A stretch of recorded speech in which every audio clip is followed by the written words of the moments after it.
ఇది కేవలం ఓ పెంపుడు జంతువు కాదు, ఇదో ఫ్యాషన్ స్టార్. పూర్తి వివరాలకు చదవండి రేపటి సాక్షి దినపత్రిక. మీ ప్రచార ఆర్భాటానికి గోదావరి పుష్కరాల తొక్కిసలాటలో 29 మంది చనిపోతే నేరం నాది కాదన్నావు. కందుకూరు ఎన్నికల ప్రచారంలో ఇరుకు సందులో ఊపిరాడక 8 మంది చనిపోతే నేరం నాది కాదన్నావు. గుంటూరులో ఉచిత కానుకల ఎరవేసి 3 అమాయకుల ప్రాణాలు తీసి నేరం నాది కాదన్నావు. ఇసుక అక్రమ రవాణా ప్రోత్సహించి ఏర్పేడులో 10 మందిని లారీ గుద్ది చంపితే నేరం నాది కాదన్నావు. ఇప్పుడు మీ నిర్లక్ష్యం కారణంగా విజయవాడ వరద విపత్తులో 60 మందికి పైగా చనిపోయి 3.5 లక్షల మంది బురద పాలైతే మళ్లీ నేరం నాది కాదంటూ తప్పించుకోలేరు. ఎందుకో తెలుసా? వరదలపై ముందే సమాచారం ఉంది, అయినా బాధ్యతగా వ్యవహరించలేదు. కేవలం కరకట్ట నివాసం మునిగిపోతుందని రాత్రికి రాత్రి బొడమేరు గేట్లు ఎత్తేయించి 3.5 లక్షల మందిని వరదలో ముంచేశారు. 60 మంది ప్రాణాలు బలి తీసుకున్నారు. ఒక్క హెచ్చరిక లేదు. ఒక్కరంటే ఒక్కరిని సురక్షిత ప్రాంతాలకు తరలించలేదు. అరకొరగా ఏర్పాటు చేసిన శిబిరాల్లో పట్టుమని 10 మందికి అన్నం పెట్టలేదు. అసలు డిజాస్టర్ మేనేజ్మెంట్ మాన్యువల్లోని ఏ ఒక్క అంశాన్ని పాటించలేదు. ఇది నేరం కాదా? దీనికి శిక్ష లేదా? ఖచ్చితంగా ఇది నేరమే. 3.5 లక్షల మంది జీవితాలను బురదలో కూరుకుపోయేలా చేస్తే అది నేరం కాదా? 60 మంది ప్రాణాలు అన్యాయంగా నదిలో కలిపేస్తే అది నేరం కాదా? వరద వస్తుందని తెలిసినా కనీసం రివ్యూ చేయకుండా, ఒక్కటంటే ఒక్క హెచ్చరిక చేయకుండా ముంబై నటి సేవలో తరిస్తే అది నేరం కాదా? రాత్రికి రాత్రే బొడమేరు గేట్లు అత్యంత రహస్యంగా ఎత్తేస్తే అది నేరం కాదా? మోకాలు లోతు బురదలో నిల్చుని పొట్ట చేతపట్టుకుని ప్రజలడుగుతున్న ఈ ప్రశ్నలకు సమాధానం దొరికితే మీరు ఖచ్చితంగా నేరం చేసినట్టే. మరి ఆ నేరానికి శిక్ష ఉంటుందా ఉండదా? ప్రజాకోర్టులో ప్రజలడుగుతున్న ఈ 10 ప్రశ్నలకు సమాధానం చెప్పండి.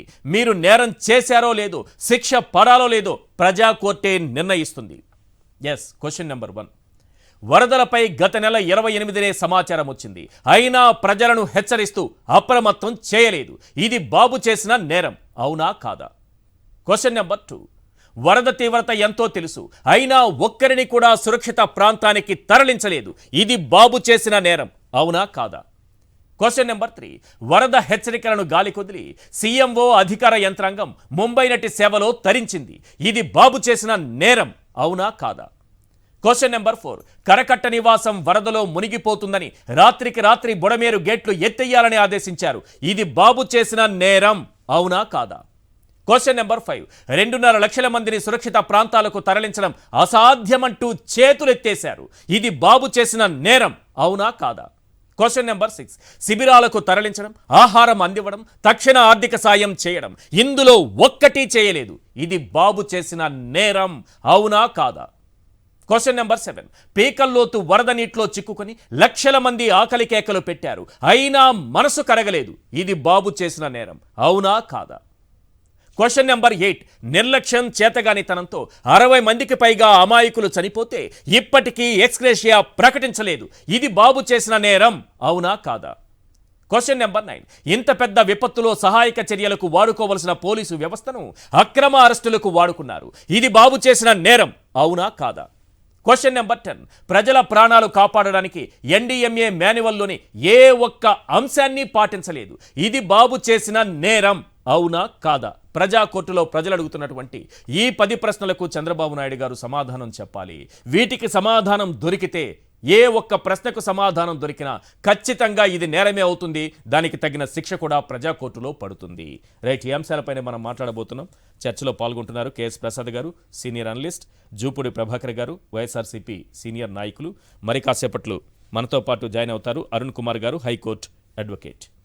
ఎస్ ప్రసాద్ గారు, వరద గురించి, వరద వస్తుందని తెలుసు, హెచ్చరికలు ఉన్నాయి.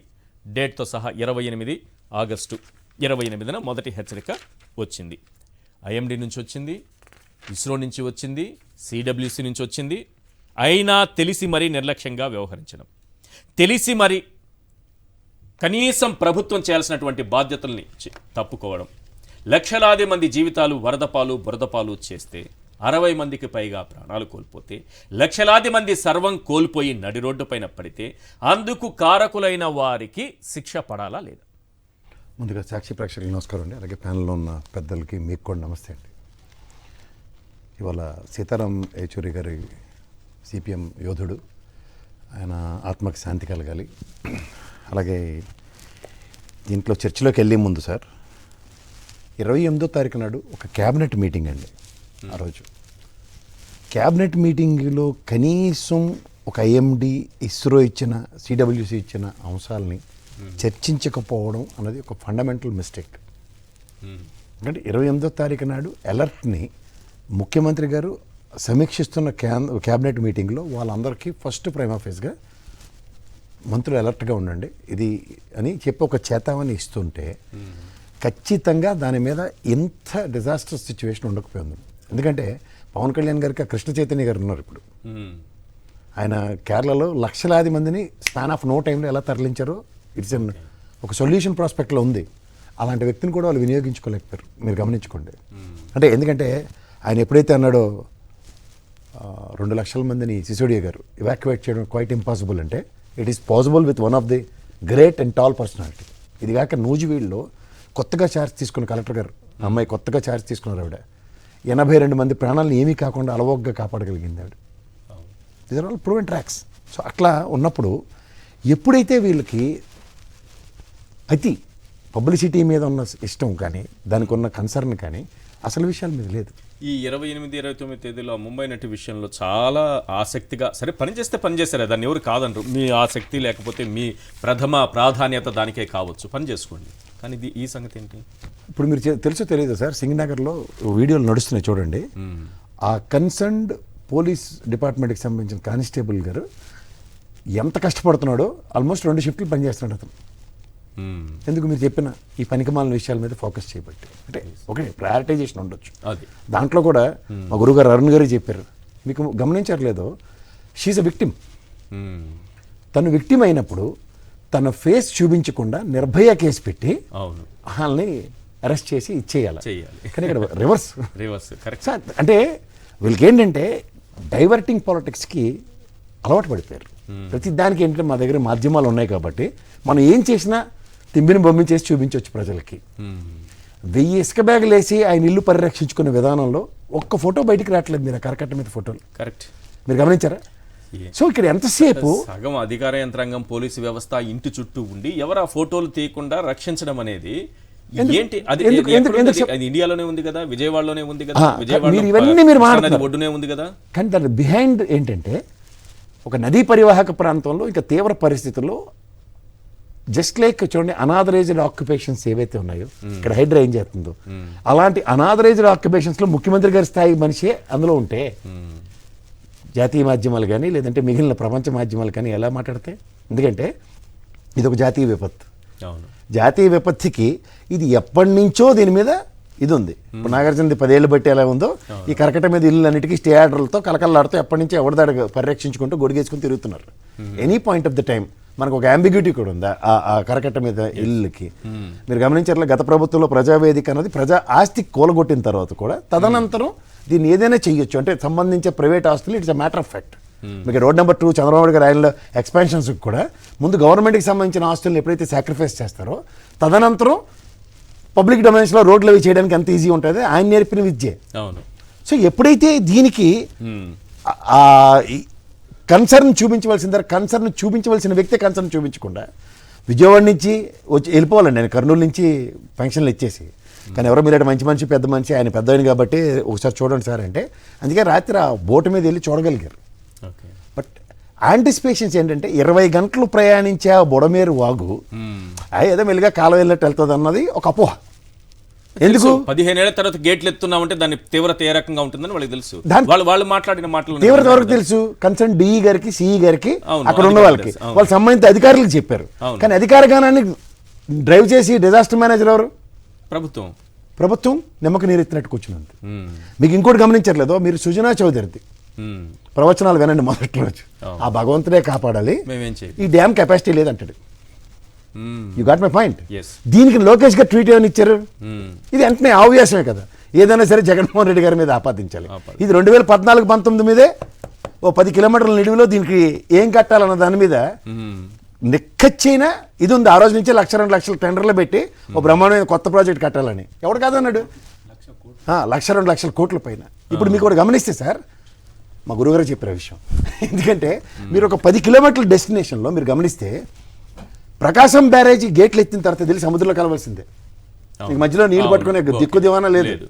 సో అలాంటి దగ్గర ఇంకొక ప్రాజెక్టు ఇప్పుడు మీరు కావాలంటే చూడండి, ప్రకాశం బ్యారేజ్ గేట్లు మూసి ఉంటే కిందంతా ఇలా సహారా ఎడారే కనబడుతూ ఉంటుంది మీకు, చొక్క నీళ్ళు లేకుండా. కృష్ణానదికి ఎప్పుడో రేరెస్ట్గా తమిళనాడు కర్ణాటకలో కొట్టుకు చచ్చిన తర్వాత మిగిలిన నీళ్ళు మన మొక్కకు వస్తాయి.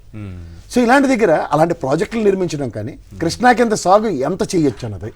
పైపచ్చు కృష్ణలంకకి ఆ రిటైనింగ్ వాల్ కట్టిదాకా దిక్కుదేమనం లేదు గత ప్రభుత్వంలో కంప్లీట్ అయ్యేదాకా. అంటే శాశ్వత పరిష్కారాల పట్ల గత ప్రభుత్వం చేస్తున్న విధానాలు ఇన్నాళ్ళు అనుభవం ఉన్న వ్యక్తితో కానప్పుడు కడుపుమంట. అప్పుడు ఏమవుతాయంటే ఫండమెంటల్ డీవియేషన్స్ ఎప్పుడైతే జరిగాయో వాటి మీద ప్రశ్నిస్తుంది సమాజం అన్న దగ్గర. వాళ్ళు ఏం చేస్తారంటే దాన్ని మసిపూసి మారేడికాయ చేసే కార్యక్రమంలో చంద్రబాబు నాయుడు గారు లాంటి 74 సంవత్సరాల పైచిలకు మనిషి నిరంతరం ప్రజల్లో ఆయనకి 10 రోజులు బట్టి ఇంటికి ఇల్లు లేనప్పుడు ఆయన ఇంటికి వెళ్తాడు. ఆయన కలెక్టర్ ఆఫీస్ లేదంటే ఇక్కడ ఆయన ఇల్లు కోలగొట్టి కట్టుకుంటున్నప్పుడు ఇక్కడ పార్క్ హై తోటలో లేనప్పుడు. అలాగే ఇప్పుడు మనకి ఇల్లు లేనప్పుడు ఏం చేస్తామన్న ఆల్టర్నేటివ్ ఆయన ప్రతిసారి ఆయన దగ్గర ఆల్టర్నేటివ్ ఆయన ఎక్స్పోజ్ చేసుకుంటున్నారు. ఆల్టర్నేటివ్ ఇల్లు వేరు, కానీ ప్రజల కోసమే నేను కలెక్టరేట్ లో ఉండి పనిచేస్తాను వేరు. దానికి మన రావు గారు చెప్పారు, జ్ఞాపకం ఉంది కదా, అదనమాట. ఇప్పుడు మీరు వాస్తవం గమనిస్తే ఇప్పుడు ఈ కాన్స్పిరసీకి ఏంటంటే పనిలో పని ఇది ఏమైనా పొరపాటున కొట్టుకెళ్ళిపోతే మన కార్యం శివరావు కదా. అరే ప్రకాశం బ్యారేజ్ లేదు కాబట్టి ఇంకో బ్యారేజ్ కట్టాలి. ప్రపోజల్ కేంద్ర ప్రభుత్వం నుంచి ప్రాజెక్ట్ రిపోర్ట్లు 1,00,000-2 లక్షల కోట్లు ఖాళీగా ఉన్నారు కదా, ఇల్లు కట్టించుకోవడం ఇష్టమే. ఇక్కడ మీకు వాస్తవం గమనించండి, ఇప్పుడు ఇదంతా ఇది నేరమా అవునా? సరే సరే ఈ ప్రభుత్వం చేసిన నేరమా? ఇది మనం నెరేషన్ చెప్పండి ఎప్పుడు చెప్పలేము సార్.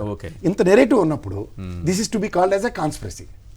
ఎందుకంటే వాళ్ళంతటి వాళ్ళే పుచ్చకాయలు దొంగంటే భుజాలు తడుకుంటూ సుజనా చౌదరి గారి ప్రవచనాలు, లోకేష్ గారు ఆవేశం ఆపుకోలేకుండా ఇచ్చిన ట్వీటు, ఇవన్నీ సారాంశం మీరు నిశ్చితంగా గమనించగలిగితే ఇట్స్ ఎ కాన్స్పిరసీ.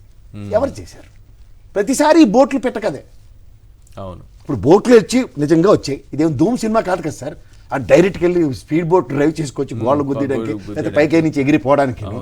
అక్కడ డ్రైవర్ లేనిది చిన్నప్పుడు కాగితం పడవలు, నేను మొన్న డిబేట్లో కూడా చెప్పాను, మళ్ళీ చెప్తా. కాగితం పడవలు చిన్నప్పుడు వర్షంలో వేసుకుని ఇలా వేస్తే అది ఒక దిశ దశ లేకుండా అది ఎలాగెళ్తే ముందుకెళ్ళి మన కళ్ళ ముందు ఒకటి మునిగిపోద్ది. మన ఫ్రెండ్ పడవ మహా అయితే ఇంకో 10 అడుగులు ముందుకెళ్తుంది. అలాగా 11 లక్షల క్యూసెక్కులు వాటర్ ఎగువ నుంచి కొట్టుకొస్తుంటే ఆ బోట్ ఎటు వెళ్తుంది ఎవరికి తెలుసు. ఓ పర్యాటక రంగం బోట్ కూడా ఇటు పోయింది, అది ఒడ్డుకు తగలడింది, దాన్ని తాడేసి పట్టుకున్నారు. ఈ ఉదాహరణకి మనం హెచ్చరికలు అంటాం. సముద్రంలో అలజడి ఉంది ఇలా ఉందని మత్స్యకారులు ఎవరు బోట్లు వేసుకు వెళ్ళొద్దు అంటారు. అప్పుడు బోట్లో లేట్ చేస్తారండి, గట్టిగా రాళ్ళు వేసి కట్టో తాళ్ళు వేసి కట్టో అక్కడ కూర్చోబెట్టుకుంటారు. ఇలా ఒక్క హెచ్చరిక కూడా ఇవ్వకుండా 20 గంటల టైంలో కూడా ఇప్పుడు చంద్రబాబు నాయుడు కదా కారణం. ఇప్పుడు తాడు కట్టారంటారు సార్. కాదు సార్, తాడు కట్టారు, ఏం కట్టారు, ఏదైనా కట్టుకొని ముందే హెచ్చరిక ఇచ్చుంటే గట్టిగా కట్టుకునేవాళ్ళు కదా. గట్టి కట్టుకోవడం కాదు సార్, మీకు అశ్రద్ధ అన్నది మీరు ఎస్టాబ్లిష్ చేస్తే చాలా తర్వాత కేసు పెట్టడం మ్యాటర్ ఆఫ్ ఫ్యాక్ట్, తర్వాత చూద్దాం. ఇక్కడ మీరు గమనిస్తే రేవంత్ రెడ్డి గారు ఇక్కడ ముఖ్యమంత్రిగా నాగార్జున సాగర్ నాకు తెలిసి 3 సార్లు గేట్లు ఎత్తిసాడు, పోనీ వాటర్ అని. అదంతా మన నెత్తికే వచ్చింది. ఇదే Krishna river board, Godavari river బోర్డులో ఒళ్ళు దగ్గర పెట్టి మనకి ఫ్లడ్ ఇన్విటబుల్ ఇంత మనకి వాటర్ వస్తుంది కాబట్టి ముందు దీన్ని ఖాళీ చేద్దాం. ముందు ఖాళీ చేశారు అనుకోండి సార్, తర్వాత నింపుకునో మెల్లిగా నిదానమా ప్రధానమనో ఏదో పాట పాడుకోవచ్చు కదా. ఇక్కడ బుడమేరిది యువతల ఆ ప్లాంట్ మునిగిపోకూడదు, అక్కడ ఆ టీవీ ఛానల్ వాళ్ళు ప్లాంట్ ముడకూడదు. అందుకని బుడమేరు గేట్లు అర్ధరాత్రి దాకా నీళ్లు. ఆయనే చెప్పాడు కదా, రీ గారు ఇదే ఇంటర్వ్యూలో ఎక్కడ నేను కూర్చున్నాను, మీరు అక్కడి నుంచి ఆయన ప్రశ్నించారు. ఇస్మాయిల్ గారు ఇంటర్వ్యూ ఏం చెప్పాడు ఆయన, మధ్యాహ్నం 2-3 గంటల దాకా 2 అడుగుల నుంచి వాటర్ రాలేదు సార్. 11,000 క్యూసెక్కులు దాటి వస్తే చచ్చినట్టు గేట్లు ఎత్తాలి సార్. ఇన్విటబుల్ సిచ్యువేషన్ ఖమ్మం నుంచి అట్రిబ్యూట్ అవుతుంటే 20 గంటలు బుడమేరువాగు ప్రవహించి సింగనగర్, రాజరాజేశ్వర నగర్ 1, 2 ఇవన్నీ ముంచడానికి 20 గంటల టైం పడితే బుడమేరుకు రావడానికి కూడా ఎంత టైం ఉంటుందో అప్పటి క్యాల్కులేషన్ లేకుండా డీలు సీలు ఏలు ఉండరు కదా సార్. ఇంత ఇన్విటబుల్ 50,000 క్యూసెక్స్ వాటర్ వస్తుంటే డైవర్స్ నటించమంటారా, బుడమేరు గేట్లు ఎత్తాలా? బుడమేరు గేట్లు ఎత్తమని ఇన్స్ట్రక్షన్స్ ఇచ్చిండు వాడు. ఇప్పుడు దానికి మనకి నాగార్జున సాగర్, శ్రీశైలం గేట్లు ఎత్తారంటే 2 రోజుల ముందు నుంచి మనకు పండగ వాతావరణం, నీళ్ళు నిండుతున్నాయట, గేట్లు ఎత్తారట,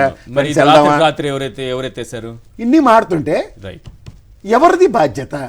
బాధ్యత నిర్వర్తించవలసిన వ్యక్తి బాధ్యత రాహిత్యంగా ప్రవర్తిస్తూ డ్యామ్ వాటర్ని ఎప్పటికప్పుడు క్లియర్ చేయకుండా దీనికేమో రామారెడ్డి గారు 27 గంటలు బట్టి నిద్ర ఆరాలు మానేసి శబాస్ అని భుజం కొడుతుంటే ముఖ్యమంత్రి ఇల్లు మునిగినప్పుడు మిగతా వాళ్ళ ఇల్లు మునిగితే వచ్చిన నష్టమే ఉంది. అంటే ఆయన ఇల్లు మునిగినప్పుడు మిగతా వాళ్ళ ఇల్లు కూడా మునగాలి కదా, అంటే సమధర్మం పాటించాలి. People should set an examples అన్న దగ్గర మీరు కాదు నేను కూడా 3 లక్షల మంది వరద బాధితులు మొదటి బాధితుడు ఆయన సోషల్ మీడియాలో నేను చూపించాను కూడా, ప్రజలందరూ చర్చించుకుంటున్నారు ఆయనే వరద బాధితుడు. ఒక్క డౌట్ సార్ నాకు, ఇది న్యాచురల్ డిజాస్టరా మ్యాన్ మేడా? న్యాచురల్ డిజాస్టర్ చేయడానికి పడవలతోనూ కొట్టించారు, అందుకే టీడీపీ పడవలు కూడా ఉన్నాయి అందులో అని నేను అంటున్నా. అవును, కౌంటర్ బ్యాలెన్స్ ని పగలగొట్టడము పడవలు వెళ్ళి అంటే ఇది ఒక ప్లాన్ ప్రకారమే కదా. అంటే అప్పుడున్న గవర్నమెంట్ బాధ్యత తీసుకోవాల్సి వస్తే లాయర్ కాబట్టి నేను అడుగుతున్నాను సార్, ఈ వైఎస్ఆర్సీపీ వాళ్ళు ఎలా అడగరు కాబట్టి, నేనే ఒక లాయర్ కాబట్టి ఏమన్నా అవకాశం ఉంటుంది ప్రభుత్వం చేసే అవకాశం ఇది అంటే ప్రజలను డైవర్ట్ చేయడానికి. ఇప్పుడు ఏ రకంగా వీళ్ళు చెప్తున్నారో జగన్మోహన్ రెడ్డి గారే జయించారు, జగన్మోహన్ రెడ్డి వదిలించారని, ప్రభుత్వమే కుట్ర చేసి జగన్మోహన్ రెడ్డి మీద వేసే అవకాశం ఉండొచ్చు కదా. దానికి సుజనా చౌదరి గారి స్టేట్మెంట్ తీయండి సార్. సుజనా చౌదరి గారి స్టేట్మెంట్ కాపాడాలి. ఎందుకు వైఎస్ఆర్సీపీ వాళ్ళు అడగరు? ఇంతకు ముందు కూడా గేట్ల కాడ పడవలకు కూడా వచ్చినప్పుడు వైఎస్ఆర్సీపీ బాధ్యత వహించాలని టీడీపీ అప్పుడు ఆరోపించింది. ఇప్పుడు మరి టీడీపీ కదా భావించాల్సింది. న్యాచురల్ డిజాస్టర్ కింద కన్వర్ట్ చేయడానికి పడవలతో కొట్టించారని నేను అంటున్నా. ఎందుకంటే ఆ లెవెల్లో కట్టేస్తారా సార్ పడవలు? ఎవరైనా గేట్ల లెవెల్లో కట్టేస్తారా? నీళ్ళే లేనప్పుడు గేట్ల లెవెల్కి ఎట్లా వెళ్తాయి సార్? అవి అంత ఫోర్స్ఫుల్ గా వాటర్ వచ్చినప్పుడు మీరు గొలుసులతో కట్టినా యాంకర్లతో లోపలికి ఎంత లోపలికి బ్యాలెన్స్ తో లోపలికి పంపించినా కూడా లాగేసుకొని వచ్చేసే పడవలు. అసలు డ్రైవర్ లేడు కదా దానికి. ఎందుకు కట్ చేస్తున్నారు దాన్ని? ఎందుకంత హంగామా చేస్తున్నారు?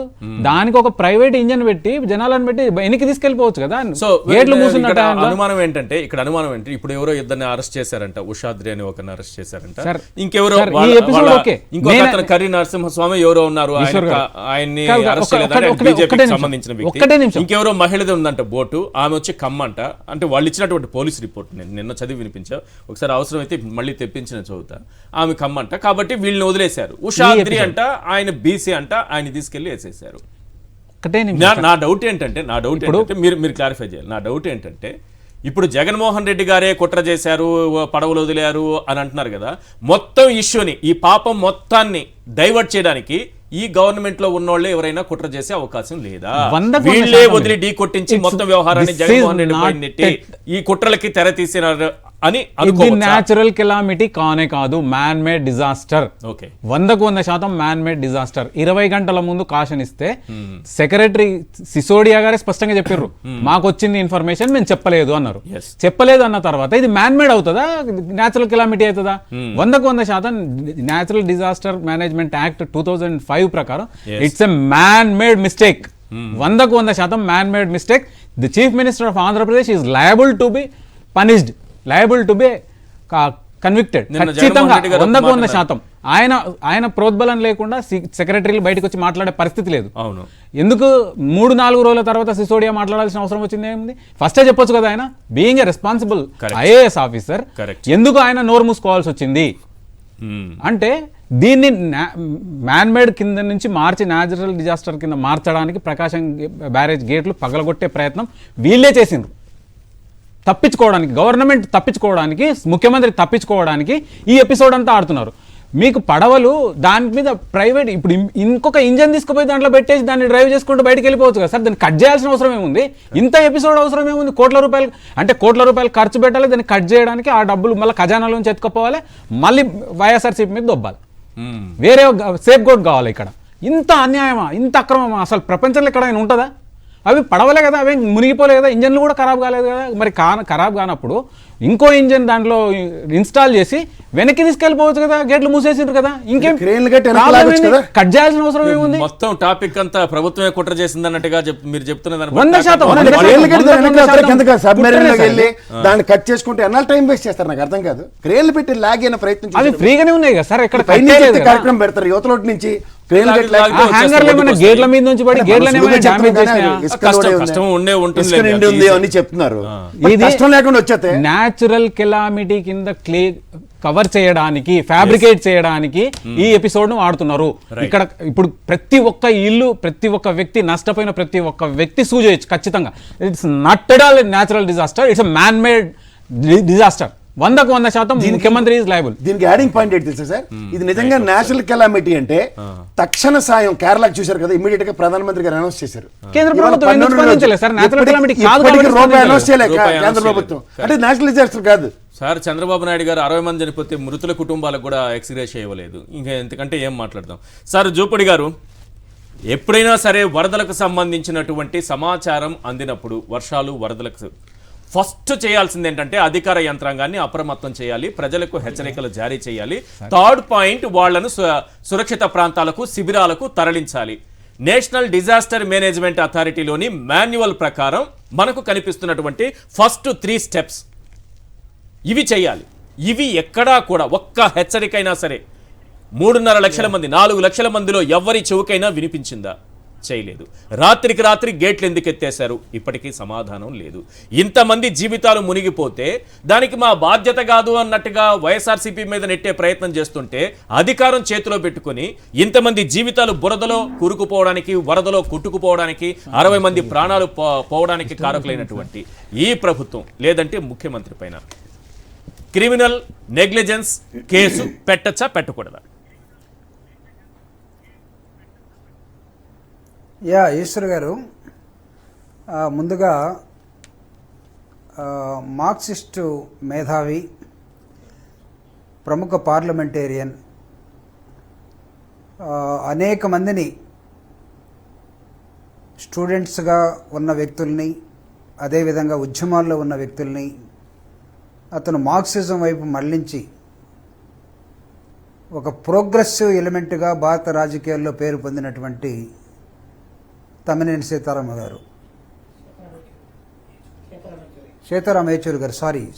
యేచూరి గారు ఆయన మరణం పట్ల వైఎస్ఆర్ కాంగ్రెస్ పార్టీ తరపున ప్రధానంగా నాకు కూడా చాలా దగ్గరగా తెలిసినటువంటి సార్ కాబట్టి నా తరపున కూడా వాళ్ళ కుటుంబానికి, పార్టీకి నా ప్రగాఢ సానుభూతిని తెలియజేస్తూ, మీరు అడిగినటువంటి ప్రశ్న ఇది దాదాపు ఒక 4-5 రోజులుగా జరుగుతున్నటువంటి ఒక అంశం. దీని మీద మనమైనా సాక్షి టీవీ దగ్గర నుంచి అయినా లేకపోతే కొంతమంది ఇండివిజువల్స్ తోటైనా ఒక ఫ్యాక్ట్ ఫైండింగ్ కమిటీ ఇంజనీర్స్ తోటి ఖచ్చితంగా వేయాల్సినటువంటి అవసరం ఉందండి. ఇది మ్యాన్ మేడ్ మిస్టేకా, లేకపోతే న్యాచురల్ కెలామిటా, లేకపోతే ఫెయిల్యూర్ ఆఫ్ అడ్మినిస్ట్రేషనా? ఫెయిల్యూర్ ఆఫ్ అడ్మినిస్ట్రేషన్ ఎందుకు అంటానంటే ఇక్కడ గవర్నమెంట్లోనే 2 వర్షన్స్ కనపడతా ఉన్నాయి. హెడ్ ఆఫ్ ది స్టేట్గా ఉన్నటువంటి ముఖ్యమంత్రి గారేమో మోకాళ్ళతో బురదలో దిగాడు. అదేవిధంగా హెడ్ ఆఫ్ ది డిపార్ట్మెంట్స్గా లేకపోతే ఉన్నటువంటి కొంతమంది ఆఫీసర్స్ మేము ఈ మెసేజ్ మాకుంది కానీ మేము తెలియచెప్పలేకపోయాం అని చెప్పిన దానిలోనే ఇది ఖచ్చితంగా మన చేతగానితనం అనేది బయటపెడిపోతూ ఉంది. ఇక్కడ పెద్దగా మనం బుర్రలు కూడా వాడాల్సిన అవసరం లేదు. ముందుగా అక్కడ ఉన్నటువంటి పెద్దలు ప్రసాద్ గారికి, తర్వాత లాయర్ గారికి, మీకు కూడా నేను చెప్పే రిక్వెస్ట్ అంటే, బీయింగ్ ఏ మెకానికల్ ఇంజనీర్, నేను ఇప్పుడు పడవల మీదకి స్టోరీ వెళ్ళింది. ఈ పడవలు ఎవడు దానిలో ఇసుగు తోలుతున్నాడు అని పక్కన పెడదాం. అసలు పడవకున్నటువంటి కెపాసిటీ ఈవెన్ విత్ శాండ్ లోడ్తో ఉన్న పడవకున్నటువంటి కెపాసిటీ, వాటర్కి ఉన్నటువంటి కెపాసిటీ, ఈ రెండు కూడా అక్కడ ఉన్నటువంటి కౌంటర్ ఫోర్స్ని నిజంగా ఇరిగిపోయేటట్టుగా చేయగలవా? Number 1 question. ఒకవేళ చేస్తే పడవ చేసిందా, లేకపోతే వాటర్ ద్వారా వస్తున్నటువంటి టర్బులెన్స్ ఫోర్స్ చేసిందా? దీన్ని ఒక ఇంజనీర్ తోటి ప్రభుత్వం దగ్గరుండి ప్రజలకు చెప్పించాల్సిన అవసరం ఉంది. నాకు తెలిసి ఆ కౌంటర్ ఫోర్స్ ని ఇమీడియట్ గా మార్చడం కోసం ఒక నాయుడు గారు ఎవరో వచ్చేసి దాన్ని ఒక రిపేర్ గ్రూప్ పనిచేస్తూ ఉన్నట్టున్నారు. Let them do it. At the same time దాని కౌంటర్ వెయిట్, దాని హౌ మెనీ కేజెస్, దానికి ఉన్నటువంటి గేటు అది ఎంత ఉంది, కరెక్ట్గా బ్యాలెన్స్ అయిందా లేదా, ఇది వెళ్ళి కౌంటర్ వెయిట్ని కొట్టిందా లేకపోతే ఇక్కడ ఉన్నటువంటి గేట్ను కొట్టిందా? చాలా మంది డిబేట్లో వామ్మో ఇది ఒక కాలం కానీ కొట్టుంటే, పిల్లర్ కానీ కొట్టుంటే బ్రిడ్జి పడిపోయేది, బ్రిడ్జి పడిపోతే జగన్ చేసిన ప్లాన్ ఏంటంటే మొత్తం నదంతా కూడా విజయవాడ మీద పడిపోయేది, చాలా పెద్ద ప్రమాదం ఇది, వీళ్ళు చేసినటువంటి కుట్ర అని అంటున్నారు. అసలు కుట్ర ఎవరి దగ్గర ఉంది, మీరు ఎవరి మీద తోస్తున్నారు? దీన్ని మనం జాగ్రత్తగా ఒక ఫ్యాక్ట్ ఫైండింగ్ కమిటీని ప్రభుత్వం అయితే వేయదు, నో డౌట్. ఎందుకంటే పాపం సీఎం గారు ఈరోజు ఇక్కడ ఆయన 10 రోజులు అక్కడ ముగించుకొని ఇంటికి వచ్చే లోపల మళ్ళా కాకినాడలో వరదలు వచ్చినాయి, ఆడికి వెళ్ళిపోయాడు. వాళ్ళు ఏం భావిస్తూ ఉన్నారంటే ప్రభుత్వంలో ఎవడు పనిచేయాల్సిన అవసరం లేదు, నేను ఒక్కడ పనిచేస్తే చాలు, మీరందరూ నా వెనకాల ఉండండి, వాకీ టాకీలు కూడా అవసరం లేదు, నేను చెప్పింది వింటా ఉండండి అనే దశలోకి విత్ కెమెరా ఏంటంటే మళ్ళీ ఐక్యరాజ్య సమితికో ఎక్కడికో ఫోటోలు పంపాలా. రేపు ప్రపంచంలో ఎక్కడైనా వరదలు వచ్చినా, లేకపోతే ప్రకృతి విలయాలు వచ్చినా, లేకపోతే న్యాచురల్ కెలామిటీస్ వచ్చినా ఈ ప్రపంచంలో ఎవరున్నారు వీటన్నిటిని ఆపగలిగే వ్యక్తి అంటే ఎవరో ఒకరి పేరు చెప్పుకోవాలి. అప్పుడు ఎన్డీఆర్ఎఫ్ కూడా చేయలేకపోయింది, Call from సైనికులు Ukraine కూడా లేకపోతే call from చేయలేకపోయారు. నా Ukraine టెక్నాలజీతోనే ఈ రోజు మీరు కాపాడుకున్నారు అడిగినటువంటి- చంద్రబాబు నాయుడు గారు చెప్తున్నారు సార్. మీరు అడిగిన చంద్రబాబు నాయుడు గారు స్వయంగా చెప్పారు, ఎన్డీఆర్ఎఫ్ sir, మీరు చేతులెత్తేసింది అడిగినటువంటి సైనికుల వల్ల కాలేదు, కేవలం Yeah, నా yeah. దగ్గర ఉన్న టెక్నాలజీతో ఈ రోజు విజయవాడను కాపాడానని అంటున్నారు. నవ్వాలా ఏడవాలా? ఆ ఏడ్చే వాళ్ళు చూసారా, ఇట్లాంటి NDRF ఉంటే వాళ్ళు కూడా- వాళ్ళు ఏమనుకుంటారని కూడా లేదు. ఇప్పుడు 3.5 లక్షల మంది ఏమనుకుంటారని కూడా లేదు ఆయనకి. No you dissolve first sir, you dissolve first NDRF అనే సంస్థని డిజాల్వ్ చేయండి. ఎందుకంటే అది చేతకంది. అది రికమెండ్ చేయమనండి state government, central government. So ఎన్డీఆర్ఎఫ్కి ఏం చేత కాలేదు, నేను ఒక్కడే చేసుకున్నాను, ఆయన ఇది చెప్తున్నారు. యూజ్లెస్ డిపార్ట్మెంట్ అని చెప్పమనండి. అందుకే respond at the same time మీరు మీరు అడిగినటువంటి fundamental question, Yes. Disaster management లో ఉన్నటువంటి first point, you evacuate the people or the ఏమైనా ప్రాపర్టీస్ ఉంటే వాటిని మీరు తీర ప్రాంతాలకి, మీరు ఎత్తైన ప్రాంతాలకి తరలించండి. ఇది 24 అవర్స్ టైం ఉంటే తప్ప జరగనటువంటి పరిస్థితి ఇది. వీళ్ళకి 24 అవర్స్ కాదు, 28, 29, 30, 31, 5 రోజులు టైం ఉంది. 2వ తేదీ నాడే రాజశేఖర రెడ్డి గారి వర్ధంతి రోజే Yes. వరదలు వచ్చాయి. ఆ రోజే ఆయన కూడా బయటకు వచ్చేసి నేనున్నానని చెప్పడం జరిగింది. సార్ అదే రోజు పాపం పవన్ కళ్యాణ్ గారు పుట్టినరోజు, ఆయన ఎందుకు రాలేదని గోల్ చేస్తే బాబు ఆయన పాపం బర్త్డే సెలబ్రేషన్స్ ఉన్నా అన్నారు. అవును. నేను ఆయన ఏం అనట్లే, ఇక్కడ బర్త్డే సెలబ్రేషన్ ఎందుకు చేసుకున్నారు ఏది కూడా నాకు అనవసరం. సో 5 రోజుల టైము, వాట్ ఎవర్ మేము ఇది కౌంట్ ఆఫ్ ద పీపుల్ 2 లక్షల 3 లక్షల వదిలేసేయండి. Yes. What is your I mean small initiation ఎక్కడుందండి? మనం ప్రజలను తరలించాలి, ఈ ప్రాంతం కాదు ఇంకో ప్రాంతాన్ని తీసుకోండి. మీరు ఎక్కడ ఏ షెల్టర్ జోన్ ఎక్కడ చూపించారు మీరు? అసలు ఎంత ప్రజల్ని ఎక్కడి నుంచి ఎక్కడికి ఏమైనా ట్రాక్టర్లు పెట్టారా, లేకపోతే పడవలు పెట్టారా, హెలికాప్టర్లు పెట్టారా, లేకపోతే డ్రోన్స్ పెట్టారా, ప్రజల్ని ఏమైనా తరలించారా? మీ ప్రయత్నం ఏంటి? లేదు కదా. నేను అడిగి చంద్రబాబు నాయుడు గారు పాపం సాటర్డే నాడు యాజ్ యూజువల్గా, ఫ్రైడే నాడు ఎంప్లాయీస్ వెళ్ళిపోతారు. ఫ్రైడే నాడు ఎవరు ఉండరు ఇక్కడ సెక్రటేరియట్లో. అవును. సాటర్డే నాడు ఎవరైనా ఉన్నా కానీ అక్కడక్కడ ఉంటారు. అవును. చంద్రబాబు నాయుడు గారు కూడా సాటర్డే నాడు హైదరాబాద్ పోవడానికి ప్రయాణం అయ్యాడు. అవును. ఇంతకుముందు కూడా నేను చెప్పున్నాను అనుకుంటా. Correct. ఆయన పాపం తెలియటం వల్ల ఆగిపోయాడు. లోకేష్ గారు ముందు వెళ్ళిపోయాడు, మళ్ళీ వెనక్కి వచ్చాడు. అయితే ఈ 5 రోజులు ప్రజల్ని మీరు ఎందుకు అప్రమత్తం చేయలేదు? ఈ కుట్ర లేకపోతే ఈ పాపం చనిపోయిన 60 మందా రేపు 100 మంది అవుతారా ఏమో, దీన్ని ఎవడు మొయ్యాలి, ఎవడి మీద నెట్టాలి? ప్రభుత్వం బాధ్యత తీసుకోదా? జగన్మోహన్ రెడ్డి గారిని అంటానికి మీకు హక్కు ఎక్కడుందండి అసలు? జగన్మోహన్ రెడ్డి గారు పడవలను డైరెక్ట్ చేశాడు. నేను అడుగుతున్న పడవలకు ఉన్నటువంటి కెపాసిటీని మీరు క్యాలిక్యులేట్ చేయండి. వాట్ ఈస్ ద న్యాచురల్ పడవ without any sand, without any load, what is that weight? Sir ఒక సింపుల్ క్వశ్చన్ సార్, అందరికి అర్థమయ్యే రీతిలో, ప్రభుత్వం వాళ్ళది, జగన్మోహన్ రెడ్డి గారు కుట్ర చేశారని మైకుల ముందు చెప్పి టీవీ డిబేట్లలో చెప్పడం కంటే నిజంగా కుట్ర చేస్తుంటే కేసు పెట్టచ్చు, అరెస్ట్ చేయొచ్చు. ఏం ఆధారాలు ఉన్నాయి? రోజుకొకటి సోషల్ మీడియాలో చెప్పుకోవడానికి, ఎల్లో మీడియాలో డిబేట్లు పెట్టుకోవడానికి, ప్రజల్ని డైవర్ట్ చేయడానికి చంద్రబాబు చేసిన ఒక అద్భుతమైనటువంటి ప్లాన్. లేకపోతే నిజంగానే జగన్మోహన్ రెడ్డి గారు చేస్తుంటే ప్రభుత్వం మీదే కదా, మీరేమైనా ప్రతిపక్షంలో ఉన్నారా? జూపిడి గారు, మీరు ప్రభుత్వంలో ఉంది, అధికారం మీ చేతిలో ఉంది. అక్రమ కేసులు అయితే ఎన్నో పెడుతున్నారు, ఒక్కొక్కరిని అరెస్ట్ చేస్తున్నారు. సార్ ఒక్క నిమిషం. ఇది చేయొచ్చు కదా మీరు. ఎందుకు ఎల్లో మీడియాలో డిబేట్లు ఎందుకు, సోషల్ మీడియాలో పోస్టులు ఎందుకు?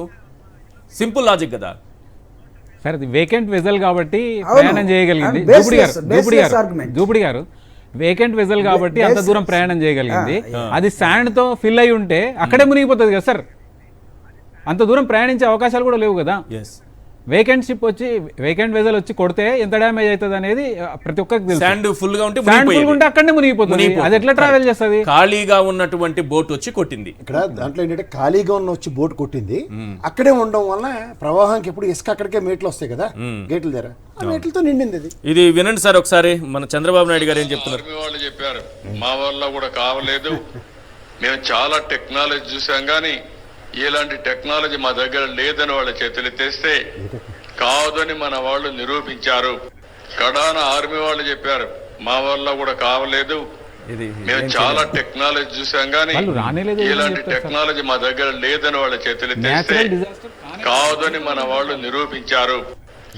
ఇది ఈ విధంగా ప్రచారం చేసుకుంటున్నారు సార్. ఎవరి వల్ల కానిది కేవలం తన దగ్గర ఉన్నటువంటి నేను ఫస్ట్ నుంచి చెప్తున్నా, టెక్నాలజీతో natural నిజంగా disaster అందరినీ కాదు. కాపాడారా బురదలో ముంచేశారనేది ప్రజలు అర్థం చేసుకోవాలి. ఈ టెక్నాలజీ వల్ల ఉపయోగం ఒక్కటి మాత్రం నిజం సార్. ఒక్కసారి అధికారులు మాట్లాడినటువంటి మాటలు ఒక్కసారి ప్లే చేస్తాను, ఒక్కసారి అందరూ వినాలి.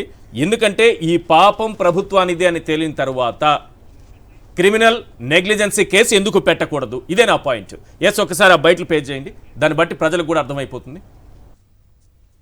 ఒకరోజు ముందు దీంట్లో వస్తుందనేది మాకు తెలిసింది. అంటే అప్రమత్తం ఉన్నారు టు సమ్ ఎక్స్టెంట్. వాళ్ళకి మనము కొంతవరకు మన అడ్మినిస్ట్రేషన్కి మాత్రం ఇది అప్రమత్తం చేయడం జరిగింది. కానీ ఇప్పుడు ఇష్యూ ఏమిటంటే మనం ఎంత 2 lakh కంటే ఎక్కువ ఫ్యామిలీస్ కోసం మాట్లాడుతున్నాం. ఇంత పెద్ద మొత్తంలో ప్రజలని తరలించడం ఎంతవరకు పాసిబుల్ అనేది కూడా మనం చూసుకోవాలి. బట్ ఇక్కడ మీరు ఇది ఫ్లడ్ వాటర్ వదిలిన తర్వాత ఇది సిటీలోకి వెళ్తుందన్న తర్వాత మెకానిజాన్ని అలర్ట్ చేశారా సార్? గవర్నమెంట్ చెప్పారా ఈ వాటర్ వస్తుందని? చెప్పాం. ఇప్పుడు ఏ టైంలో అలర్ట్ చేశారు సార్? మేము శనివారమే మా ఈ గారు, ఎస్సీ గారు, కలెక్టర్కి వాళ్ళకి అందరికి చెప్పాను. నేను కూడా ఎంఆర్ఓ వాళ్ళకి ఫోన్ చేసి చెప్పాను శనివారమే. ఇలా ఏ టైంలో చెప్పుంటారు సార్? మేము శనివారం మా వాళ్ళు ముందే చెప్పారంట. మేము శనివారమే మాకు ఇక్కడ శనివారం పొద్దున్న వరకు అసలు ఏం లేవు రీడింగ్. మధ్యాహ్నానికి వాళ్ళకి ఇంటిమేషన్ చేసాం, మేము సాయంత్రం ఆపరేట్ చేస్తాం అండ్ అలర్ట్ చేయండి అని. శనివారం మధ్యాహ్నానికి మీరు ఒక అలర్ట్ అనేటువంటిది ఇక్కడ నుంచి ఆపరేట్ చేస్తారని చెప్పాం. నేను కూడా డైరెక్ట్గా ఎంఆర్ఓలకి అందరు ఫోన్ చేసి చెప్పాను. శనివారం మధ్యాహ్నం తర్వాత మీకు అర్థమైపోయింది ఫ్లడ్ వస్తుంది అనేటువంటిది, వస్తుంది, ఓపెన్ చేయాల్సి వస్తుందని ముందే చెప్పాం. Simple question sir. ఒకరేమో 2.5 లక్షల మందిని 2 లక్షల మందిని ఇక్కడ నుంచి శిబిరాలకు తరలించే అవకాశం లేదు కాబట్టి ముంచేశాం అని ఒప్పుకుంటున్నారు. ముంచేశాం, 60 మందిని చంపేశామని ఒప్పుకుంటున్నారు. రెండోది డిఈ మాటలు వింటున్నాం మనం.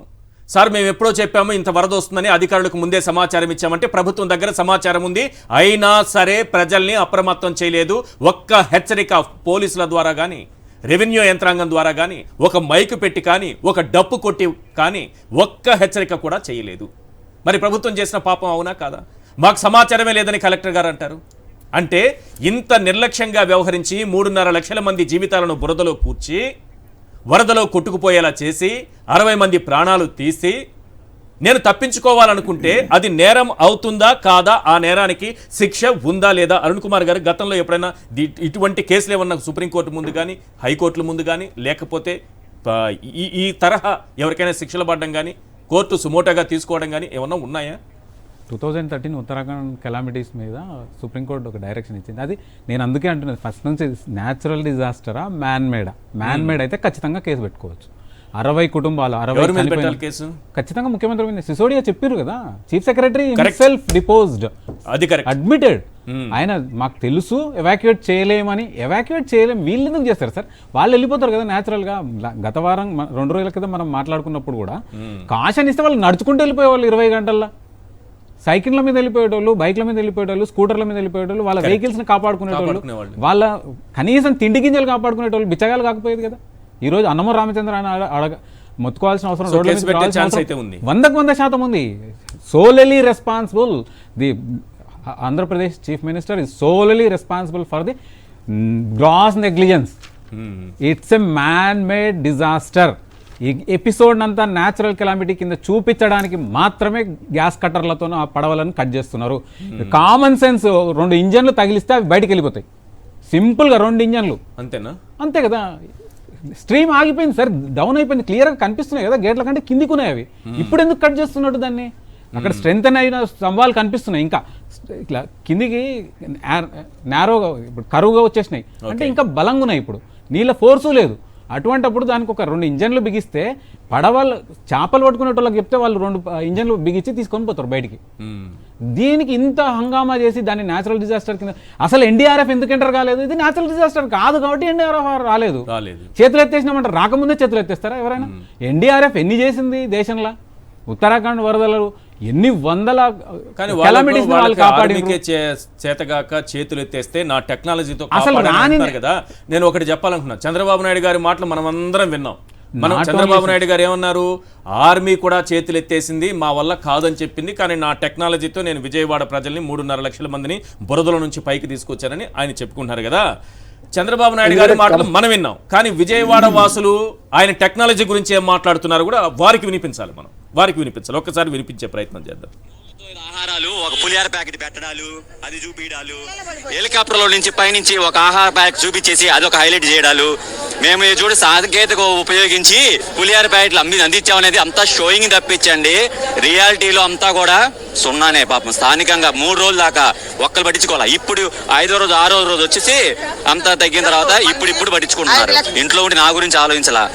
అసలు మనము కొంచెం హైట్లో ఉన్న వాళ్ళే మనకి ఎంత ఇబ్బంది జరిగితే లోతట్టు ప్రాంతం వాళ్ళు ఎంత దారుణంగా ఉన్నారు అని చెప్పేసి ముందు ఇంట్లో ఉండి నా గురించి చేర్చుకోవాలా. ఒక్కసారి మా ఇంటికి అడగరాని మా చుట్టూ చెప్తారు నా గురించి. ఇప్పుడు మనకు 50 మందిని కాపాడు. ఇప్పుడు G+2 ఉంది కదా, మన ఎదురు వాళ్ళు వీళ్ళని నాకు ఆ టయానైతే ఆ నీళ్ళను చూసి పెద్దవాళ్ళు నీళ్ళ మునిగిపోవడం కాదు, ఆ నీళ్ళను చూసి ముసలి వాళ్ళు లేదు, అక్కడికక్కడ కళ్ళు తేలేసి ఒక కారు మీద ఏలాడింది మా ఇంటి దగ్గర.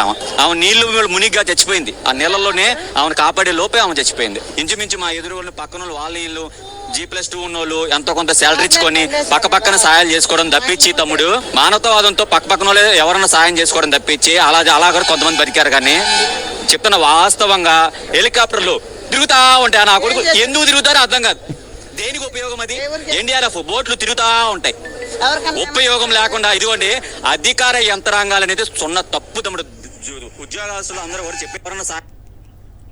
ఇది చంద్రబాబు నాయుడు గారు వినాలి. ఆయన టెక్నాలజీ ఏ స్థాయిలో వాళ్ళని ఆదుకుంటే వాళ్ళ కడుపులో నుంచి వచ్చినటువంటి ఆవేదన అది. 60 ఏమైనా మాట్లాడితే గట్టిగా అది ఆవేదన మాత్రమే. 60 కుటుంబాలు కాదు, ఎంటైటిల్డ్ 2.5 లక్షల మంది ఖచ్చితంగా వాళ్ళకి క్రిమినల్ కంప్లైంట్ వాళ్ళను అనౌన్స్ చేయకుండా, ఎవాక్యుయేట్ చేయమని ప్రికాషన్ చేయకుండా చేసినందుకు 2.5 లక్షల మంది సూ చేయొచ్చు ముఖ్యమంత్రి మీద. ఇప్పుడు చంద్రబాబు నాయుడు గారి మీద ఎందుకు కేసులు పెట్టకూడదు? ఇది ఒకటి వస్తుంది, ఎందుకంటే ఇంత నిర్లక్ష్యంగా ప్రభుత్వం వ్యవహరించింది అనేది. రెండోది, అసలు ఆర్మీ నా టెక్నాలజీ నేనే కాపాడేశాను, కాపాడడం కాదు అసలు మునిగిపోవడానికి కారకులు ఎవరనేది కదా తేలాల్సింది ఇక్కడ. అది తేలితే ఎవరు దోషులు? ఇక్కడ 2 విషయాలండి. ప్రజాస్వామ్యంలో ప్రజాప్రభుత్వాలు ప్రజల మాన ప్రాణాలను కాపాడడానికి ప్రైమరీగా ప్రజాప్రభుత్వాలు స్థాపించబడతాయి.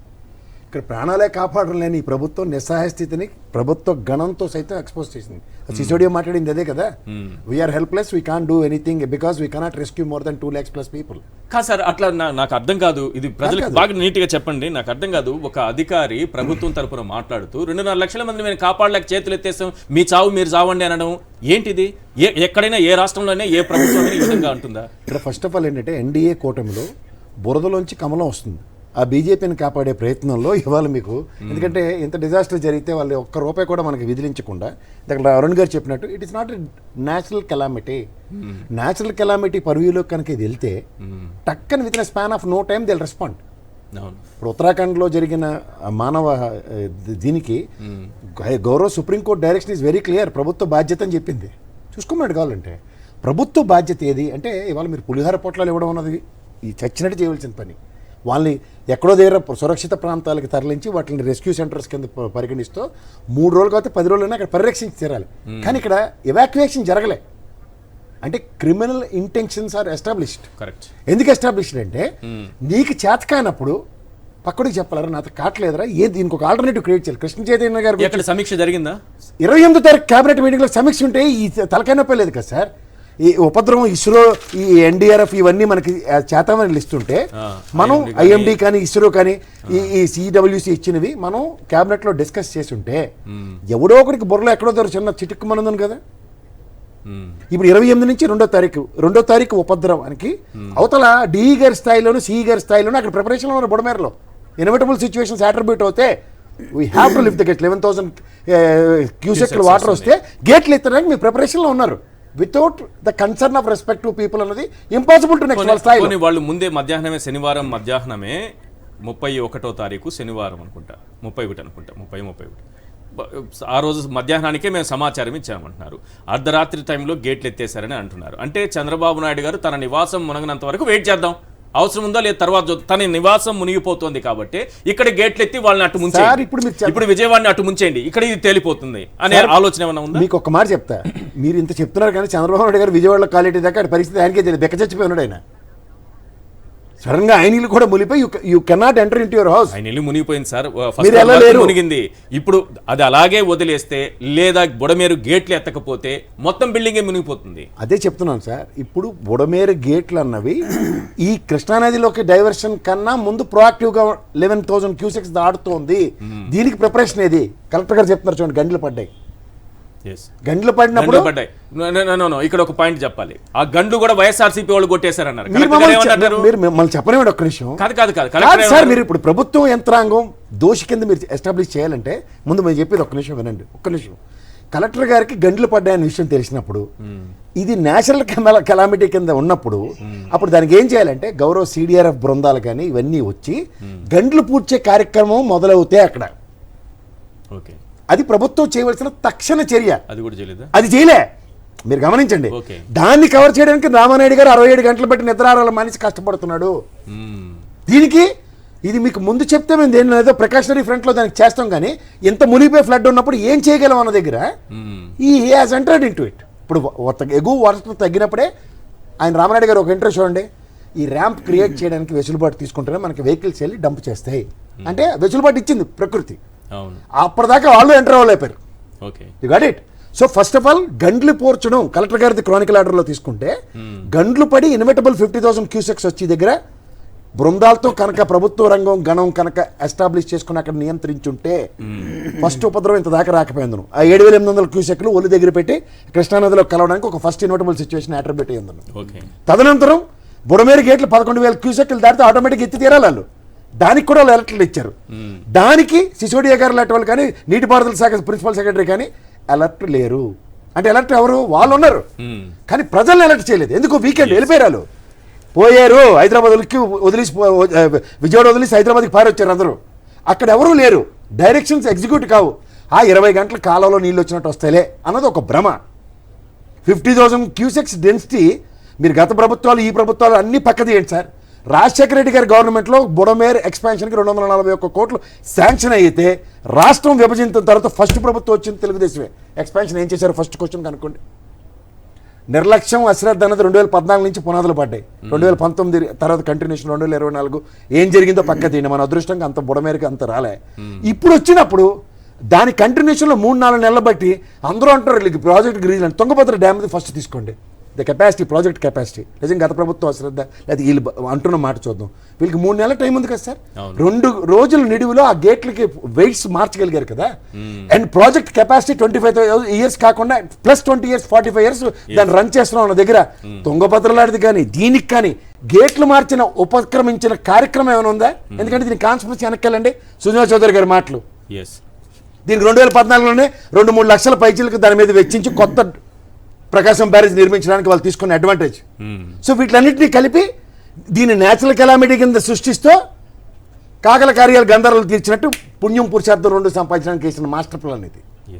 ఎందుకంటే అరుణ్ గారు చెప్పినట్టు నిజంగా వెయిట్స్ కనుక ఇసుకతో లోడ్ ఉంటే అక్కడే మునిగిపోతుంది. ఈ ప్రవాహంలో మునిగి కింద నుంచి వచ్చి కొట్టుకున్నా అది ఏదైనా మాట ఉన్నా ఒక మాట ఉంటుంది, ఇసుక లోడ్ చేయకుండా పెట్టారు ఎక్కడికో తీసుకెళ్లాలని. ఇవేవి కాదు సార్, స్లోగా ఫ్లడ్ అక్యుములేట్ అవుతుంది. ఈ స్లోగా అక్యుములేట్ అవుతున్న ఫ్లడ్లో రేవంత్ రెడ్డి గారిలో కిందకి దిగుకు వాటర్ వచ్చిన ఉదంతాలు చెప్పమనండి. వీళ్ళు నీళ్లు కిందకు వదలకుండా డెడ్ స్టోరేజ్ క్రియేట్ చేయాలి. ఎందుకంటే ఎగువ నుంచి అంత వాటర్ వస్తుంది, క్యాల్కులేషన్స్ మిస్ఫేర్.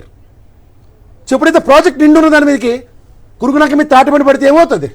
అదే పరిస్థితి ఇక్కడ అట్రిబ్యూట్ అయింది. జూపూడి గారు ఒక్కొక్క పాయింట్ సార్. రెవెన్యూ డిపార్ట్మెంట్కి సంబంధించిన స్పెషల్ సిఎస్ డైరెక్ట్గా మాకు అన్నీ తెలుసు, ఎంత వరద వస్తుందో మాకు తెలుసు, గేట్లు ఎక్కితే ఏం జరుగుతుందో మాకు తెలుసు, 2.5 లక్షల మంది 3 లక్షల మంది మునిగిపోతారని మాకు తెలుసు, వాళ్ళ జీవితాలు బురద పాలవుతాయని తెలుసు. కానీ అంతమందిని మేము సురక్షిత ప్రాంతాలకు తరలించలేక కామ్గా ఊరుకున్నాం. మీ చావు మీరు చావండి అని ప్రభుత్వం వదిలేసింది. మీ చావు మీరు చావండి అని ప్రభుత్వం వదిలేసిందని ఒక సిఎస్ వచ్చి చెప్తున్నారు, రెవెన్యూ డిపార్ట్మెంట్కి సంబంధించినటువంటి వ్యక్తి. ఇలా ఏ ప్రభుత్వమైనా ఇంత నిర్లక్ష్యంగా వ్యవహరిస్తుందా? అదే నిజమైతే ఎందుకు క్రిమినల్ నెగ్లిజెన్సీ కేసు ఈ ప్రభుత్వం పైన పెట్టకూడదు? ఖచ్చితంగా మీరు అన్నట్టుగా క్రిమినల్ కేసు ఈ ప్రభుత్వం మీద పెట్టడానికి అన్ని అంశాలు అన్ని ఆధారాలు కూడా ఉన్నాయి. అయితే మీరు చెప్పినట్టుగా ఒక రెవెన్యూ సెక్రటరీ మాట్లాడి అంటున్నారు. అంటే ఈ రాష్ట్రంలో ఇరిగేషన్కి సెక్రటరీ లేడండి, ప్రిన్సిపల్ సెక్రటరీ లేడా? సార్ ఇది నాకు సమాధానం కావాలి. మాత్రమే కనపడతాడు. కాదు కాదు, అతను డమ్మీ చేశారు, టోటల్ గా డమ్మీ చేసి వీళ్ళు తెచ్చుకున్న అధికారులే కదా సార్. ఎవరు తెచ్చుకున్నా చంద్రబాబు నాయుడు గారు తన టీం తాను ఏర్పాటు చేస్తున్నారు కదా. అదే అంటే ఇక్కడ నేను అడిగేది రెవెన్యూ సెక్రటరీ చెప్పే ముందు అసలు ఇరిగేషన్ సెక్రటరీ ఎందుకు మాట్లాడలేకపోతున్నాడు? నంబర్ 1. నంబర్ 2 క్వశ్చన్ ఓకే, అసలు ఇప్పుడు గవర్నమెంట్ లో ఉన్నటువంటి all IAS officers majority of the officers they are engineers అండి. Okay, IIT brains. ఒక విధంగా చెప్పాలంటే 27వ తేదీ నాడు, ఇఫ్ ఐ రిమెంబర్ కరెక్ట్లీ, 27వ తేదీ నాడు జరిగినటువంటి కేబినెట్ మీటింగ్ 27 అది ఆ రోజే కదా వచ్చింది. 28 సాటర్డేనా? 28 సాటర్డే కాదు 28 సాటర్డే, 31 సాటర్డే ఉంది, 1 సెప్టెంబర్ 1 సండే ఉన్నట్టు. 28 బుధవారం. అవును, సెప్టెంబర్ 1 సండే, 28న బుధవారం. అంటే కేబినెట్ జరిగిన రోజు అది. సార్ కేబినెట్ ఏ రోజు జరిగిందో 27, 28 what ever it may be, అది పేపర్లెస్ కేబినెట్ అన్నారు. అవును, పేపర్లెస్. అవును, టెక్నాలజీ అంటే ఏంటి, ఏ పేపర్ వాడొద్దు, మొత్తం సిస్టమ్ మీద రండమ్మా అన్నారు. సార్ ఇక్కడ ఒక ఫండమెంటల్ క్వశ్చన్ నేను రైజింగ్ అండి సార్. ఈ పేపర్లెస్ కేబినెట్ ని ఎంతమంది మంత్రులు ఈ సిస్టమ్స్ పెట్టి ఆపరేట్ చేసుకుంటూ చూశారు వాళ్ళ అజెండాని, కేబినెట్ అజెండాని? ట్రైనింగ్ ఇచ్చారు. ఒకవేళ వాళ్ళు తెలియలేకపోతే వాళ్ళ అసిస్టెంట్స్ గా ఉన్నటువంటి వాళ్ళ సెక్రటరీ ఎవరైతే ఉన్నారో అతను చూడాలి. ఈ సబ్జెక్టు ఈ వాతావరణ శాఖ ఇచ్చినటువంటి ఎన్డీఆర్ఎఫ్ వాళ్ళు కానీ లేకపోతే ఎన్ఆర్ఎస్ఏ వాళ్ళు కానీ వీళ్ళు ఎవరైనా సరే ఈ వరద గురించి, తుఫాను గురించి ఏమైనా వీళ్ళకి ఇన్ఫర్మేషన్ ఉంటే ఈ కేబినెట్ లో అదొక అజెండాగా ఉందా లేదా? లేదు, అజెండా ఉందా లేదా? ఎందుకంటే అదే లేదు, అది ఎజెండా లేదు. సార్ ఇంత పెద్ద సబ్జెక్టు, అసలు ఇంత పెద్ద వాతావరణం మొత్తం డిజాస్టర్ జరగబోతా ఉంటే, బుడమేరో లేకపోతే కృష్ణా నదో పొంగి పొర్లుతున్నాయని వస్తా ఉంటే, వర్షాలు విపరీతంగా కురుస్తాయని టీవీల్లో చెప్తా ఉంటే, వర్షాలు దాడితే సముద్రంలో వాయుగుండం వస్తుందని మనం సెల్ ఫోన్లో మనం వాతావరణం చూసుకుంటూ ఉంటే, నీకు కేబినెట్ మీటింగ్ లో దీని గురించి సబ్జెక్ట్ అజెండా లేకపోవటం ఏంటి? అంటే how neglect you people are. ఎంత నెగ్లిజెన్స్ ఉంది మీ దగ్గర? దీని మనం ఎలిమెంటరీ స్కూల్లో, హై స్కూల్లో పోతే టీచర్ హోంవర్క్ ఇస్తే హోంవర్క్ చేయకుండా మళ్ళీ క్లాసుకు పోతే టీచర్ తంతాడని క్లాస్ ఎగ్గొట్టి బయటికి పోయినట్టుంది ఇది. సో ఇప్పుడు మీరు చెప్పిన పాయింట్లు ఏది తీసుకున్నా ఈ డిజాస్టర్కి కారణం ఖచ్చితంగా government, not the people, not the affected areas. వాళ్ళ ప్రాపర్టీస్ కానీ, వాళ్ళ లైఫ్స్ కానీ, లేకపోతే ఇన్ని అవర్స్, ఇంత ప్రభుత్వం మొత్తం 10 రోజులు ఈ దీనిలో ఉండాల్సిన అవసరం ఎందుకు వచ్చిందండి? నాకు అర్థం కాదు. చంద్రబాబు అది ముఖ్యమంత్రి గారు 10 రోజులు నెలలో చూపిస్తాను సార్, ప్రజలందరూ కూడా చూస్తే అది లెక్కే చెప్తున్నారు. కానీ ఒకసారి ఇది చూపించాలి. 28వ తారీఖున ఐఎండీ హెచ్చరించింది సార్. ఐఎండీ ఇచ్చినటువంటి రిపోర్ట్ నేను డేట్తో సహా చూపిస్తున్నా. ఏమని చెప్పింది ఐఎండీ? బే ఆఫ్ బెంగాల్లో లో ప్రెషర్ అల్పపీడనం ఏర్పడింది. దీని వలన భారీ వర్షాలు, అతి భారీ వర్షాలు. రెండోది చూపిస్తాను సార్. ఇంకోటి రెండవ బులెటిన్, మళ్ళీ రెండవ బులెటిన్, ఒకటోది కాదు, రెండవ బులెటిన్ కూడా ఉంది. ఇది ఎప్పుడు వచ్చింది? డేట్ 29వ తారీఖున రెండవ బులెటిన్. ఏ ప్రభుత్వమైనా ఇంత నిర్లక్ష్యంగా వ్యవహరిస్తుందా? వాతావరణ శాఖ ఈ రకంగా హెచ్చరికలు చేస్తున్నా నిర్లక్ష్యంతో వ్యవహరించి ఇంతమంది జీవితాలను నాశనం చేసి, మేము 2.5 లక్షల మందిని తరలించలేక చేతులు ఎత్తేసాం, మీ చావు మీరే చావండి ధైర్యంగా మీడియా ముందుకు వచ్చి చెప్పుకునే ప్రభుత్వం ఎక్కడైనా ఉంటుందా? ఈశ్వర్ గారు, ఇక్కడ ఇంకో సెన్సిటివ్ పాయింట్ ఏంటంటే, అప్పటిదాకా వర్షాలు. ఈశ్వర్ గారు, ప్రసాద్ గారు ఒక్క నిమిషం, ఒక్క సెకండ్ చెప్పండి సార్. ఈశ్వర్ ఒక్క second, I'll take only 1 minute. Eshwar garu, వాతావరణ శాఖ మీరు ఆ 2 డేట్లు చెప్తున్నారు కదా, 28, 29. అవును. ఆ రెండిట్లో భారీ వర్షాలు, అతి భారీ వర్షాలతో పాటు ఏడన్నా పిడుగులు కూడా పడొచ్చు ఏమైనా చెప్పిందా? ఉరుములు మెరుపులు పిడుగులకి మనకి పిడుగులు సపరేట్ ఏమన్నా? వ్యవస్థ ఉంది సార్. పిడుగుల కోసమే సపరేట్ వ్యవస్థ ఆంధ్రప్రదేశ్ లో ఉంది. ఎక్కడ ఎప్పుడు అదే. పిడుగు పడుతుందనే వ్యవస్థ కూడా ఉంది ఒకటి. ఆహా, అదేమన్నా ఇందులో ఉండదు. ఇందులో ఉంది డిప్రెషన్ కదా. గురించి అంటే పిడుగులు పడుతున్నాయితే చంద్రబాబు నాయుడు ఏం చెప్పాడంటే నా దగ్గర టెక్నాలజీ ఉంది, కరెక్ట్. ఎక్కడ పిడుగు పడకపోతుందో ఆ చెట్టు గాని ఆ పొలంలో గాని మీరెవరు ఉండొద్దు, ఒకవేళ ఇక్కడ కూడా వర్షం కాబట్టి వదిలిపెట్టాడు కానీ ఆయన పిడుగులు కూడా పడతాయంటే ఏమైనా ముందుండేవాడేమో. కాదు ఇంత పెద్ద పిడుగు ఎలాగో పడింది. అది ఎందుకంటే ముందుగానే పిడుగు IMD పడేది చెప్పింది, ఇస్రో ఆయన చెప్పింది, కనబడి- CWC చెప్పింది. ఆ పడిందా? పిడుగును మరి ఎందుకు ముందుగా ప్రజలకు చెప్పలేదు అన్నదే అర్థం కావట్లేదు. ప్రజలకు చెప్తే వాళ్ళు వెళ్ళిపోయేవాళ్ళు కాదు సార్ సురక్షిత ప్రాంతానికి. ఒక్క నిమిషం సార్, వస్తా ప్రసాద్ గారు. అంటే జూపుడి గారు మీకు తెలుసో తెలియదు, ఇందాక అరుణ్ గారు చెప్పినట్టుగా ఆటోమేటిక్ గా వాళ్ళే పరిగెత్తేవాడు. అది ఎందుకంటే మనకి కింద పాము ఉందని చెప్పండి, మనలో ఎవరైనా జాగ్రత్త పడతారు సార్. ఇక్కడ మీకు ఒకరు గమనిస్తే వీళ్ళు ఎంత ఇర్రెస్పాన్సిబుల్గా ఉన్నారని తెలిసినప్పుడు అతి భారీ వర్షాలు అన్నదానికి దగ్గర 296 గ్రామాలు 77 సచివాలయాల్లో మీరు ఏ గ్రామాన్ని చూడండి సార్ 100% పైచిలకు వర్షపాతం నమోదైంది. Okay, it's quite surprisingly. అందుకనే వీళ్ళ దగ్గర అసలు ఏమీ ప్రిపరేషన్ లేదు. అతి భారీ వర్షాలు లేదా వాతావరణ హెచ్చరికలు చూడండి మనం చాలా లైట్గా తీసుకుంటాం, అలా తీసుకోబట్టి పైపచ్చి ఆంధ్రప్రదేశ్లో వర్షాలు లేవు. ఈ వాటర్ వచ్చేదాకా తెలంగాణలో 54% నమోదైంది, దగ్గర 34 నుంచి 38% రాష్ట్రం అంతా ఆంధ్రప్రదేశ్లో నమోదై ఈ 296 గ్రామాలు అంటే విజయవాడ గుంటూరు పరిసర ప్రాంతాల్లో దగ్గర 100% అబౌవ్ నమోదైంది. అంచేత వాళ్ళ దగ్గర ప్రిపరేషన్ లేదు అసలు. సార్ వేల కోట్ల కాంటింజెన్సీ రిలీజ్ చేయాలంటే మొత్తం మునగాలి కదా సార్. ఇంతకంటే ఇంకా దారుణమైన విషయం అరుణ్ గారు, 30వ తారీఖున కొండ చర్యలు విరిగిపడి 10 మంది చనిపోయారు. అప్పటికి అప్రమత్తంగా లేదు. 28, 29, 30 వరుసగా 3 రోజులు వీళ్ళకి సెన్సిటివ్ బ్లాక్స్ ఇంక్లూడింగ్ 31st. ఇది 2వ తారీఖున తీవ్రోపద్రం. మీరు అక్కడ అది కొండచేరి ఇరిగిపడిపోయినప్పుడు దగ్గర 10 ప్రాణాలు చనిపోయారు. తదనంతరం 32, తర్వాత 60 పైచీలక వందలాది మంది వాళ్ళ ఆచూకీ దొరకట్లేదు. మీకు తెలుసో తెలీదు, ఆ లిస్ట్ కూడా రేపటి బయటకు వస్తుంది. సో ఇంత ఈ డిజాస్టర్ సిచ్యువేషన్ ని ఒక రాష్ట్ర ప్రభుత్వం నిర్లక్ష్యం కారణంగా జరిగింది. IAS, IPS, IIT బ్రెయిన్స్ అవసరం లేదు సార్, కామన్ సెన్స్ చాలు. It's a man made disaster. Government wants to create as a natural calamity. ఖచ్చితంగా కాన్స్పిరసీ ఉంది. 100% వర్షాలు వచ్చినా కూడా ఎందుకు అలర్ట్ చేయలేదు అంటే మునిగితే కదా వరద సహాయం చేసేది. వరద సహాయం చేయాలంటే ఖజానాకు బుక్క పెట్టొచ్చు కదా. రైట్. 28 అలర్ట్ నేను సార్ చెప్పానా, చూపించానా? అలర్ట్కి సంబంధించి 29 సెకండ్ అలర్ట్ చూపించానా? 30వ తారీఖున జరిగినటువంటిది ఏంటి? కొండ చర్యలు విరిగిపడి 10 మంది చనిపోయారు. అప్పుడు ముఖ్యమంత్రి గారు ఎక్కడున్నారు, డిప్యూటీ సీఎం ఏం చేస్తున్నారు, మన లోకేష్ గారు ఏం చేస్తున్నారని చూస్తే ఈ 30వ తారీఖు జరిగిన విషయాలను ప్రజలకు అర్థమయ్యేలా చెప్తాను. ఆగస్టు 30, 2024న భారీ వర్షాలు మొదలయ్యాయి. అప్పుడు కూడా కొండ చర్యలు విరిగిపడి 10 మంది వరకు మరణించారు. ఆ పరిస్థితిని ఏమాత్రం అంచనా వేయకుండా కనీసం రివ్యూ మీటింగ్ కూడా ఏర్పాటు చేసుకోలేదు. భారీ వర్షాలు పడుతున్నాయని సీఎం సహా ప్రభుత్వంలోని వ్యక్తులందరికీ తెలుసు. ఆ కారణంగానే చంద్రబాబు, పవన్ కళ్యాణ్ను నర్సరావుపేటలో పెట్టుకున్న వన మహోత్సవ కార్యక్రమాన్ని రద్దు చేసుకున్నారు. ఆ కార్యక్రమాన్ని మంగళగిరిలో ఏర్పాటు చేసుకున్నారు. బాగా వినాలి అందరూ. అక్కడ రద్దు చేసుకుని మంగళగిరిలో ఏర్పాటు చేసుకున్నారు. వాయుగుండం గురించి కానీ భారీ వర్షాల గురించి కానీ వాళ్ళిద్దరూ పట్టించుకోలేదు.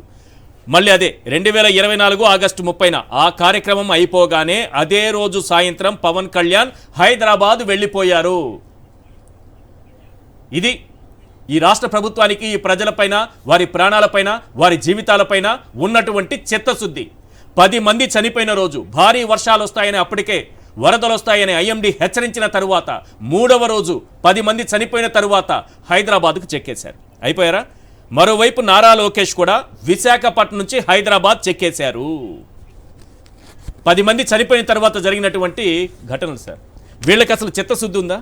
చంద్రబాబు నాయుడు గారు కూడా హైదరాబాద్ పోయి బాలకృష్ణ కార్యక్రమంలో పాల్గొనాలి. యాక్చువల్లీ కర్నూలు నుంచి మన అదృష్టం గడపకి వెళ్ళారు ఆయన. ఇదొక్కటి ఇటు తిరిగింది. ఏంటి చిత్తశుద్ధి? 10 మంది అప్పటికే 28 ఏం జరిగిందో చెప్పాం, 29 ఏం జరిగిందో చెప్పాం, 30 తారీఖున ఏం జరిగిందో చెప్పాం. వీళ్ళకి ఒక్కరికైనా చిత్తశుద్ధి ఉందా? ఆయనేమో హైదరాబాద్కి, ఈయనేమో హైదరాబాద్కి, ఇద్దరు హైదరాబాద్ పారిపోయారు. వీళ్ళకు చిత్తశుద్ధి ఉంది సార్, చిత్తశుద్ధి కాదు. చిత్తశుద్ధి చేయాలి. 10 రోజుల తర్వాత జనాలకు ఫైర్ ఇంజన్లు పంపి ఇండ్లు కడగాలి. ఇవన్నింటికి డబ్బులు ఖర్చు పెట్టాలంటే రావాలి కదా సార్ వరద. దీన్ని ఇంకో రకంగా కూడా అనుకోవచ్చు. ఎవరైనా తలతిక గురు మహాజలాభిషేకం చేయి అమరావతికి అని చెప్పినరేమో మరి, అందుకే నీళ్ళు పారిచ్చిర్రు. అమరావతి ప్రపంచ రాజధాని చేయాలంటే మహాజలాభిషేకం చేయాలి, బుడమేరు పారిచ్చు అని చెప్పింటే ఎవరైనా తలతిక్క మత గురువు ఎవరైనా చెప్పి కడుపు మంటతో మాట్లాడే టైంలో కడుపుబ్బ నవ్వించే మాట మాట్లాడే, కడుపుబ్బ నవ్వడం అసలు వాళ్ళ బాధ. కడుపు కామన్ 2.5 లక్షల మన సోదరులు వాళ్ళ ఇళ్లలో తిండి గింజలు నానిపోయి బాధపడుతుంటే నిజంగా కూడా కాదు సార్, వీళ్ళు ఎట్లా హైదరాబాద్ చెక్కేస్తారు? చెత్తశుద్ధి నాయకులు సార్ వీళ్ళు. చిత్తశుద్ధి ఉంది, చిత్తశుద్ధి లేదు. చిత్తశుద్ధికి చాలా తేడా ఉంది. అది చెత్త మనసులో ఉంటది ఖచ్చితంగా. బ్రెయిన్ నిండా ఉంది. ఇప్పుడు మీకు తక్షణ సాయం అందించవలసిన దగ్గర ఆయన నోట్లోంచి వచ్చింది సింగనగర్ ఫ్లైఓవర్ లో మొత్తం ఫుడ్ అంతా వేస్ట్ అవుతుంది. హెలికాప్టర్లు వేస్తే 50% లాస్ అవుతుందని చెప్పి ఈసారి 100% సక్సెస్ చేయగలిగాం. సెంట్రల్ హోమ్ మినిస్ట్రీ కూడా ఉంది sir information. Central home ministry కూడా మహాజలాభిషేకం మీద పూర్తి స్థాయి అవగాహన ఉంది, అందుకే ఎన్డీఆర్ఎఫ్ ను పంపించలేదు. తక్షణ సాయం ఇప్పటికి ఇవ్వలేదు. తక్షణ సాయం ఎందుకు సార్, ఎందుకు ఈ తప్పుకు బాగైంది బాధ్యత. ఇప్పుడు ఫస్ట్ ఆఫ్ ఆల్ కేంద్ర ప్రభుత్వం తక్షణ సాయం ఇచ్చింది. ప్రస్తుతం ప్రజలను అయితే కానీ ఈ బురదల నుంచి తీసుకురావాలి, వాళ్ళకి సామాన్య జీవనం వచ్చేటట్టు ఏర్పాటు చేయాలి కదా. ముందు ఆ పనుల మీద ఈశ్వర్ గారు మీరు ఒకటి గమనిస్తే కాదు వాళ్ళు తక్షణ సాయం బదులు 43,000 కోట్లు అప్పు చేసుకోవడానికి వెసులుబాట్లు ఇచ్చారు ఈ క్వార్టర్లో. అది చాలు మనకి, చాలు. రైట్.